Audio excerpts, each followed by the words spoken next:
हर हर महादेव मित्रों। साधना का अर्थ क्या होता है? आप लोगों में कोई अगर साधक है या साधना करते हैं तो आप मुझको कमेंट ज़रूर कीजिएगा कि आपकी नज़रों में साधना का अर्थ क्या है। किसी यक्षिणी को सिद्ध करना यह साधना है, या किसी अप्सरा को सिद्ध करना, या किसी देवी देवताओं को सिद्ध करना?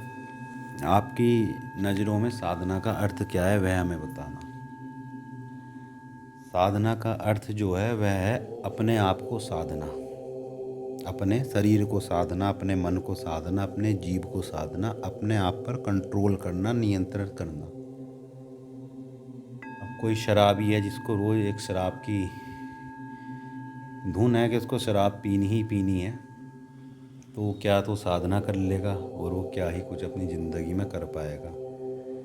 बहुत से लोग तामसिक क्रियाएं करते हैं और अपने आप को बड़े से बड़ा घोरी बताते हैं।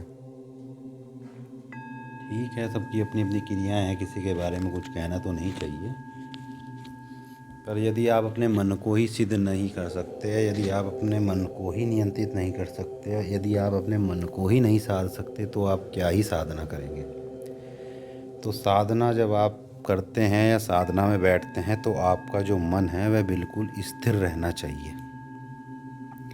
मन यदि आपका इधर उधर भाग रहा है, आप जैसे 2 घंटे या 3 घंटे के कोई जाप कर रहे हैं, तो आप पाएंगे कि आप केवल 5 मिनट या 10 मिनट मुश्किल से ही उस मंत्र पे ध्यान लगा पाएंगे, क्योंकि आपका मन जो है चंचल है, वह इधर उधर भागता रहेगा। आपको कोई कार्य याद दिलाएगा, या आपको कोई भूतकाल की बात याद आने लगेगी, या कोई आपको भविष्य की चिंता सताने लगेगी कि मुझको ये काम करना है या मुझको वो करना है। तो आपका जो माइंड है वह बिल्कुल भी उस मंत्र की जो शक्ति है या उसकी ऊर्जा है उसमें नहीं लगेगा। आप केवल फॉर्मेलिटी के लिए माला लेकर हाथ में उसको जपते रहेंगे, उससे आपको कुछ प्राप्त नहीं होगा। प्राप्त जब होगा जब आपका मन, आपका दिमाग, आपका हृदय सब उस मंत्र पे ही ध्यान देंगे। केवल जब आप जाप करेंगे तो सबका ध्यान केवल उस मंत्र पे ही होगा। आप वाचिक भी उसका जाप करेंगे, वाचिक का मतलब होता है मुंह से बोलकर भी उसका जाप करेंगे, अपने मन से भी उसका जाप करेंगे, अपने हृदय से भी उसका जाप करेंगे। ये बहुत रहस्य वाली बात मैं आपको बता रहा हूँ आज। जैसे आप राम शब्द का ही उच्चारण कर रहे हैं, राम मंत्र का ही जाप कर रहे हैं, तो अपने आज्ञा चक्र पर भी आपको राम लिखना होता है, इमेजिन करना होता है। अपने हृदय में भी आपको राम लिखना होता है, अपने मन में भी राम शब्द आपको बोलना पड़ता है। मुंह से तो आप बोल ही रहे हैं। जाप भी 3 प्रकार के होते हैं, वाचिक, उपांशु और मानसिक। वाचिक वो होता है जिसमें आप जोर से बोल बोल कर जाप कर सकते हैं। उपांशु वह होता है जिसमें आप केवल मंत्र बुदबुदाते हैं, आपके कानों तक ही आवाज़ आती है, बाकी किसी दूसरे को उसकी आवाज़ नहीं आती।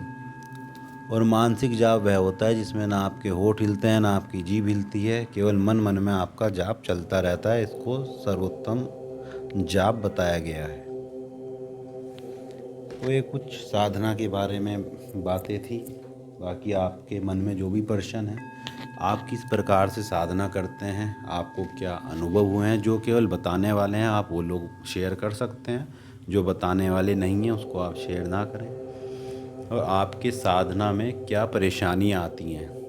देखिए, कई बार क्या होता है कि जैसे आप 40 दिन की साधना कर रहे हैं या 21 दिन की साधना कर रहे हैं, तो उसमें एक समय ऐसा आएगा कि आपकी साधना जो है वह खंडित होगी ही होगी। आप लोगों में से बहुत से लोग ऐसे होंगे जिनकी साधनाएं खंडित हुई होंगी 40 दिन की या 21 दिन की।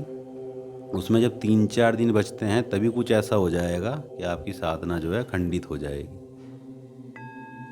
तो आपके जो भी प्रश्न हैं आप उनको पूछिए, जितना भी हम बता पाएंगे उतना आपको उस बारे में बताएंगे।